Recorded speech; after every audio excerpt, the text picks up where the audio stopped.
Welcome, everybody. This is Rams Up, the video cast, the YouTube channel of the Rams Up podcast.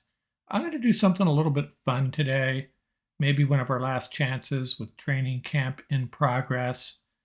We'll have an update on that on our Monday morning podcast, by the way. But I wanted to do something a little bit fun on the YouTube channel, something I've been contemplating for a while. I'm going to present to you what I would consider to be the 6 greatest Ram duos. Those players that, when we hear one name, we automatically think of the other. And that's how we're going to do this. I'll throw out a name, give you a second to ponder, and then I'll tell you who I see as the other half of that combination. We'll get started with the 1950s. We'll go chronologically here. Go back to the 1950s. And I'm going to throw this name out at you, Bob Waterfield. What name do you think of when you hear Bob Waterfield? Well, for me, it's Norm Van Brocklin, one of the earliest and most controversial quarterback controversies of all time. Bob Waterfield and Norm Van Brocklin. Now, the reason I didn't say Norm Van Brocklin has a lead to this because it gets a little confusing. If I were to throw Norm Van Brocklin out there, you might have thought Tom Fears, Crazy Legs Hirsch, or maybe Waterfield, but that's why I started with Waterfield, because I see Waterfield and Van Brocklin as being two guys, a great combination, shared starting duties. They were both incredibly talented quarterbacks. That's my first great Ram duo. Moving into the 1960s, some of you go back that far, I suspect. And I'm going to throw a name out at you, Roman Gabriel.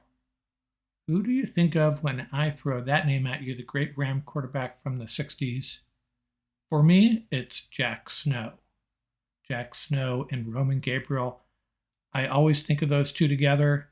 Now, neither of them were really great players. They were both very good players as a combination. They were pretty darn good, though. And they were two of the earliest Rams I remember, along with this next group coming up. When I hear the name Deacon Jones, who do I think of? Could be a number of guys, right? But one has to be one leading the way. Merlin Olsen, the second cog of the fearsome foursome. Reggie Greer, Lamar Lundy. We may think of all four, but when I hear Deacon Jones, I always think of Merlin Olsen in the same breath. Next up is a guy you see over my shoulder there, one of my favorite players from the 70s, Nolan Cromwell. When you hear that name, do you think of anybody? Now, this is probably a reach, and maybe it's just a me thing, but there's two guys I always think of together, Nolan Cromwell, and did any of you guess it, Dave Elmendorf. An overlooked player.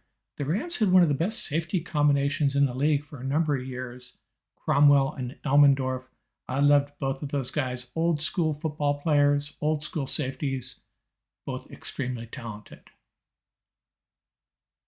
Now we're getting into the more recent history. See how you guys do on this one. When I hear the name Jack Youngblood, there's another guy I always think of, and no, it's not Jim Youngblood, no relation. Still kind of funny how they had two Youngbloods on the same team, no relation. Jack Youngblood, and I always think of, you guessed it, Fred Dryer. What a great combination of pass rushers that was. Jack Youngblood and Fred Dryer, always think of them together. They come as a matched set. And lastly, this one should be the easiest. For me, it's the easiest. When I hear the name Isaac Bruce, I always think of who? I always think of his partner on the other side, Torrey Holt. Isaac Bruce and Torrey Holt. Think of Torrey Holt, I think of Isaac Bruce, and vice versa, Bruce and Holt. One of the best wide receiver combinations in the history of the league. I had a whole episode on that, about the best wide receiver combinations. Made an argument for those two guys. So those are my great Ram duos, and it'll be interesting to see if we are watching the advent of any other great combinations, other great Ram duos. Aaron Donald, I never really see him as paired up with another guy. It could have been Michael Brockers if he had stuck around, perhaps, probably not.